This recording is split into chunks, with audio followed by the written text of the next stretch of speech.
पिछली कुछ वीडियोस में हमने ढेर सारे इन्वेस्टमेंट मेथड्स के बारे में चर्चा की, जैसे कि PPF, NPS, LIC, mutual funds वगैरह वगैरह। तो इन्वेस्टमेंट की इस रेस में जहां हर कोई ज़्यादा से ज़्यादा ऑन एन एवरेज रिटर्न की तलाश में है, ऐसे में हमारा कन्वेंशनल इन्वेस्टमेंट मेथड जो कि गोल्ड, वो कैसे पीछे रह सकता था। जी हाँ, अगर आप पिछली हिस्ट्री उठा के देखें तो पिछले 20 साल में गोल्ड ने ऑन एन एवरेज 12% का रिटर्न दिया है। तो चलिए आज की इस वीडियो में मैं आप लोगों को गोल्ड में इन्वेस्ट करने के वो सारे ऑप्शंस बताऊंगा जो कि मार्केट में आज के समय में अवेलेबल है।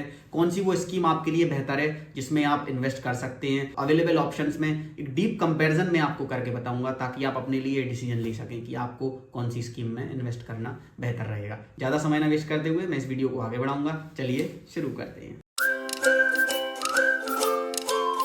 तो चलिए दोस्तों, इससे पहले कि हम अपना डिस्कशन स्टार्ट करें, मैं आप लोगों को बता देना चाहता हूं कि इस वीडियो में मैंने जो भी गोल्ड इन्वेस्टमेंट के ऑप्शंस अवेलेबल हैं करंटली, उन सबको मैंने एक एक्सेल शीट पर लिखकर उनके जो भी कंपैरिजन पॉइंट्स हो सकते हैं उनके साथ मैं कंपेयर करने की कोशिश करूंगा। जो भी उसके फायदे हैं और नुकसान हैं हर एक इन्वेस्टमेंट ऑप्शन के, वो मैं आप लोगों को बताऊंगा ताकि आप लोग अपने लिए डिसीजन ले सकें कि कौन सी इन्वेस्टमेंट स्कीम आपके लिए ज़्यादा बेहतर रहेगी। चलिए शुरू करते हैं। तो पहला जो इन्वेस्टमेंट ऑप्शन है वो है obviously gold in physical form, जो कि आज का सबसे ज़्यादा पॉपुलर इन्वेस्टमेंट ऑप्शन है।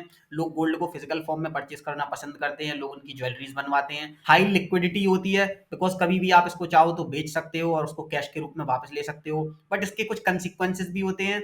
पहला है प्योरिटी इशू। इसमें आपको प्योरिटी की प्रॉब्लम होती है। यू डोंट नो कि कितनी प्योरिटी वाला गोल्ड आपको ज्वेलर बेच रहा है, इसकी कोई गारंटी नहीं होती। सबसे बड़ी प्रॉब्लम जो इसकी है वो है प्रॉब्लम ऑफ स्टोरेज। ज़्यादा मात्रा में आप फिजिकल गोल्ड एक जगह पे नहीं स्टोर कर सकते, चोरी का डर होता है। और अगर आप चाहो इसको बैंक में भी रखने की कोशिश करो कि भाई मैं इसको लॉकर में रखवा देता हूँ, तो लॉकर में भी आपको एक रेंटल इनकम पे करना पड़ता है, एंड दैट टू बैंक कभी भी लॉकर के अंदर जो मटेरियल होता है उसकी गारंटी नहीं लेता। तो स्टोरेज का एक बहुत बड़ी प्रॉब्लम है। ऑन दी अदर हैंड, जब हम गोल्ड ईटीएफ की बात करते हैं तो ईटीएफ में इन्वेस्ट करने के लिए बेसिकली आपको एक डीमैट अकाउंट की जरूरत होती है, जहां पर आप गोल्ड ईटीएफ को, जो कि एक नॉर्मल स्टॉक्स की तरह ही आपको सर्च करने पे मिल जाएगा गोल्ड ईटीएफ, उसको आप खरीद सकते हैं और बेच सकते हैं एक स्पेसिफिक रेट पे जिस पे आप परचेज करेंगे। जैसे जैसे गोल्ड का मार्केट चेंज होता है वो गोल्ड ईटीएफ के भी रेट चेंज होते हैं, आप उसको ट्रेड कर सकते हैं जस्ट लाइक अनदर स्टॉक। तो जो सबसे इसकी कंसिक्वेंसेज हैं गोल्ड ईटीएफ के, वो है कि इसमें आपको जो भी गेन होता है उस पर आपको टैक्स देना पड़ता है। अगर आप 3 साल तक सपोज होल्ड करते हैं, 36 महीने जिसे हम बोलते हैं, अगर आप 3 साल तक गोल्ड ईटीएफ होल्ड करते हैं उसके बाद सेल करते हैं तो आपको लॉन्ग टर्म कैपिटल गेन उस पर देना पड़ता है जो कि 20% होता है आफ्टर इंडेक्सेशन। इंडेक्सेशन बेनिफिट भी इसमें मिलता है आपको। और अगर आप उसको 3 साल से पहले सेल करते हैं तो फिर आपको आपके टैक्स स्लैब के हिसाब से जो भी आपको आप पे टैक्स बनेगा वो आपको देना पड़ता है।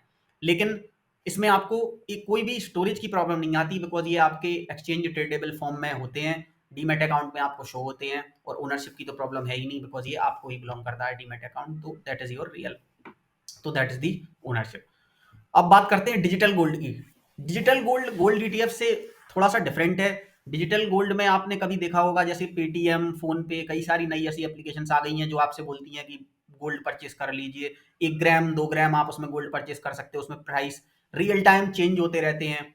तो वो जो एप्लीकेशन है that is form and digital gold, वो भी प्योरिटी इसकी गारंटीड होती है। इसमें आपको कोई भी डीमैट अकाउंट की जरूरत नहीं होती है, बट इसका जो सबसे बड़ा कंसिक्वेंस है वो ये कि इसमें 3% ऑफ जीएसटी चार्ज आपको पे करना पड़ता है। सेकंड थिंग जो अच्छी है इसमें वो ये कि इसको आप कभी भी रिडीम कर सकते हो, तो इसमें लिक्विडिटी बहुत हाई होती है। जब मन करे आप उसको सेल कर सकते हो, जो भी आपको गेन होंगे वो आपको, लेकिन उस पर फिर टैक्स भरना पड़ेगा। तो ये एक डिफरेंट एक डिसएडवांटेज है कि इसमें भी डिजिटल गोल्ड में भी जो भी आपको गेन होता है वो आपका टैक्सेबल होता है। लेकिन स्टोरेज का इसमें भी कोई इशू नहीं होता है। जितना भी ग्राम आपने परचेज कर रखा है गोल्ड, वो आपका पूरा आपके जो डिजिटल अकाउंट है गोल्ड का उसमें आपको शो हो जाएगा। तो 3 स्कीम हमने ऑलरेडी देख लिया। अब हम बात करेंगे चौथी और सबसे इंपॉर्टेंट स्कीम की, जो है सोवरेन गोल्ड स्कीम। ये वो स्कीम है जिसके बारे में ज्यादातर लोगों को नहीं पता है, और ये एक्चुअली गवर्नमेंट बैक्ड स्कीम है जिसमें गवर्नमेंट सोवरेन गोल्ड बॉन्ड्स एक स्पेसिफिक रेट पे इशू करती है। और वो अगर आप परचेज करना चाहते हैं तो आप अपने नियरेस्ट इंस्टीट्यूशनल बैंक से जाके, जैसे कि एसबीआई, वहां से आप ये परचेज कर सकते हैं। इसमें भी डीमैट अकाउंट की जरूरत नहीं होती है। जो बेस्ट पार्ट है इसमें वो ये कि जितने भी गोल्ड में आप इन्वेस्ट करते हैं उस पर 2.5% का इंटरेस्ट रेट गारंटीड गवर्नमेंट आपको देती है, और वो सेमी एनुअली आपके अकाउंट में क्रेडिट होता है। सपोज आपने 1 लाख रुपए का गोल्ड में इन्वेस्टमेंट कर रखा है तो आपको 2,500 रुपए गवर्नमेंट एज इंटरेस्ट रेट देती है, और इसके साथ साथ जो आपकी एक्चुअल वैल्यू गोल्ड की ग्रो हो रही है वो तो हो ही रही है। तो अगर आपने 1 लाख रुपए इन्वेस्ट किए हैं तो आपको 2,500 रुपए गवर्नमेंट 1 साल का ब्याज भी देगी और वो ब्याज आपका टैक्सेबल होता है, बट जो गेन है इसमें वो नॉन टैक्सेबल होते हैं। तो अगर आप जाएंगे गोल्ड ईटीएफ और डिजिटल गोल्ड में, तो यहाँ पे आपके गेन्स टैक्सेबल थे, बट सोवरेन गोल्ड स्कीम में आपके जो गेन्स होते हैं वो नॉन टैक्सेबल होते हैं। लेकिन बहुत बड़ा कंसिक्वेंस है सोवरेन गोल्ड बॉन्ड का कि ये इसमें आपको मिनिमम 8 साल तक होल्ड करना पड़ता है गोल्ड। तो 8 साल का लॉक इन पीरियड है, ऑल्दो 5 साल के बाद आप चाहो तो सेल कर सकते हो। तो ये तो आपका एक डिटेल्ड कंपैरिजन हो गया। तो अब बात करूंगा मैं कि कौन सी स्कीम आपके लिए बेहतर है, फाइनल कंक्लूजन की। तो देखिए दोस्तों, आज भी मैं ये बोलूंगा कि अगर आप शॉर्ट टर्म के लिए गोल्ड परचेस करना चाहते हैं या आपका कोई स्पेसिफिक गोल है, खुद के लिए यूज के लिए लेना चाहते हैं, तो फिजिकल गोल्ड की तरफ ही जाइए। बट अगर आप as an investment opportunity long term में इन्वेस्ट करना चाहते हैं गोल्ड में, कि मैं कम से कम 15 साल 20 साल के लिए होल्ड करूंगा और ये केवल मैं इन्वेस्टमेंट के लिए कर रहा हूं, मुझे ज्वेलरी या इसको यूज में नहीं चाहिए, तो फिर आप सोवरिन गोल्ड बॉन्ड की तरफ जाइए। 8 साल का लॉक इन है, बट 8 साल तक आपको आराम से 2.5% का इंटरेस्ट रेट मिलेगा साल का, और उसके बाद जो गेन है वो तो आपके टैक्स फ्री है ही है। तो मेरे समझ से अगर आप शॉर्ट टर्म के लिए जा रहे हो तो फिर आप फिजिकल गोल्ड फॉर्म में जाइए, और अगर आप लॉन्ग टर्म तक होल्ड कर सकते हो, इतनी एपेटाइट है आपकी, तो फिर आप सोवरेन गोल्ड बॉन्ड की तरफ जाइए। Gold ETF and digital gold are straightforward no from my side. चलिए, आई होप आपको ये वीडियो समझ में आई होगी। अगर आपको वीडियो अच्छी लगी हो तो कमेंट बॉक्स में जरूर बताएं। चलिए, thank you so much, thanks for watching this video.